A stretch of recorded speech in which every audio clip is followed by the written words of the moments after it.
Kimberly, it's just, another horrible tragedy on a Friday in this country. It seems like this almost once a month at this point.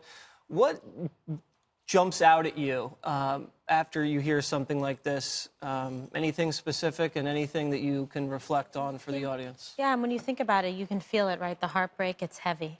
Everybody feels it. You hate to have to even report on a story like this, to see it happening, the family members, people are suffering, including parents of even the shooter in terms of what happened, what went wrong, people probably thinking to themselves, sense of guilt, responsibility, what could I have done to prevent something, like this. But the number of casualties is heartbreaking, those injured, and thoughts and prayers to the families and also to the hospital, workers, the nurses, the doctors, everybody who moved in to try to save lives so that there weren't even more fatalities. But what I'm thinking about right now is that I know that in terms of the investigation, they really do have to do a deep dive into his social media, into any kind of motive, mental state, but also, is there anyone else that he communicated with? They were also going to be questioning a couple other people. They're concerned, and they've set up a very large, perimeter in case there are any explosive devices that have been secreted around the property or the area of the school that could still cause harm. So right away, you're going to want to be questioning this individual to determine, to make sure that there is no further loss of life or casualty in a situation like this. And you see kind of the elevation shot. So they're going to do that and really check the area to make sure there isn't anything else that doesn't go undetected. And he was supposed to take his life. He did not take his own life, and he's in critical condition. So law enforcement, Greg, is going to be able to interrogate him pretty thoroughly. Yeah, I don't want to hear from him, but we did this fun story for the last couple of days, the Laurel and Yanni thing. I can't help but see every news story now through that prism. And because everybody goes into their separate sides. It's either Laurel, which is we need more armed security, or it's Yanni, there are too many guns. And it's too many guns versus not enough. And I think that the only way that we're ever going to get through this stuff and move beyond it is if we get out of this prison of two ideas and actually seek a compromise from both sides to look at, okay, what effective gun control measure would work? Well, I always talk about a system that tags certain people considered to be high risk by teachers and authorities.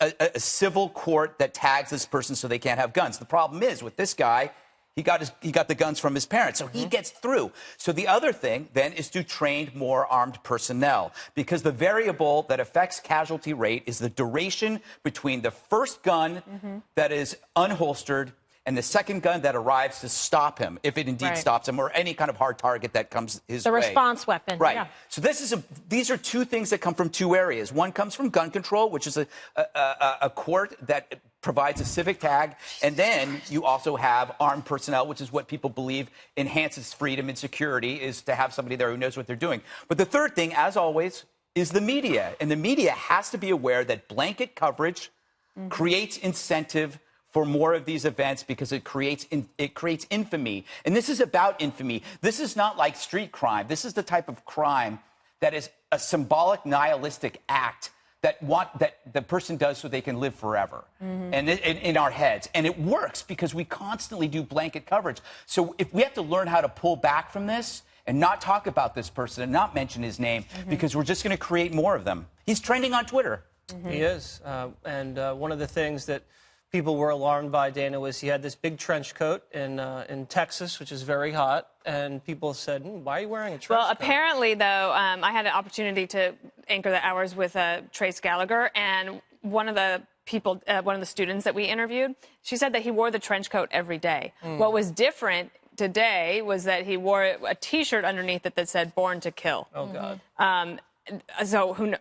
It was interesting in interviewing those students. All three of them were women, young women. They are so poised and mature and articulate and able to put their thoughts together. But I did think it was very disturbing, and I'm sure for parents it's very disturbing, that all of them also said that they weren't entirely surprised, that they sort of expected that this might happen to them because, as Greg was just saying, we cover them, and it happens all too often. The other thing that was similar is that they had just done some fire drills and active shooter drills at this school. and they had some resources actually that they had taken from the state in order to get that done. And I asked one of them, do you think it helped to save lives? And she said, absolutely, because they knew what to do. And one of the teachers, the band teacher, was actually able to put them up into a room that is has a solid concrete walls so that nobody can hear the music being played. And so that teacher was very quick thinking. The hospital had also just done a drill. So they are a level 1 trauma center, so they were able to solve lives very quickly. And I think Greg's made this point very well before, which is that on all ends, law enforcement, schools, and the medical teams in particular, modern medicine is amazing, but because they have done these drills, they are able to save a lot more lives more quickly. I also would point people to looking to Charles Cook. He writes on National Review about this obsession of copying the Columbine high school shooters. It's almost textbook, and you can go through. It's very chilling when you look at it, and it becomes a little bit of this thing of, if we're going to be in this prison of two ideas, we're going to have this fight.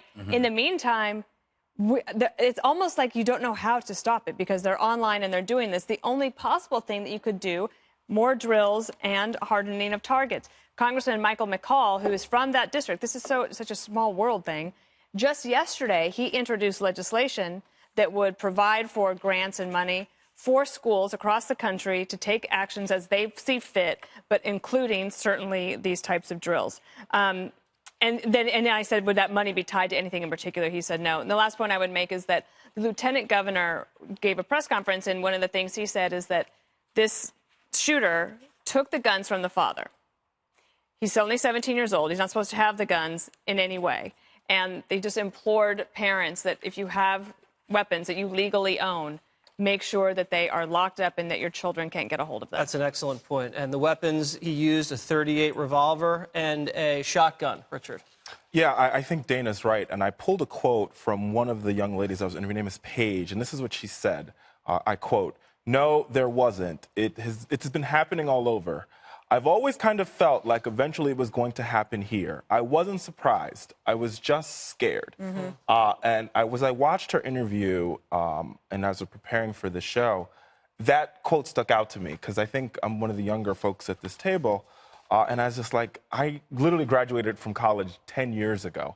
And we never had active shooter trainings when I was in high school, and that was 14 years ago. And to think that these young people today are saying at 17, I almost expected it to happen at my school. And so when it happened, I wasn't scared.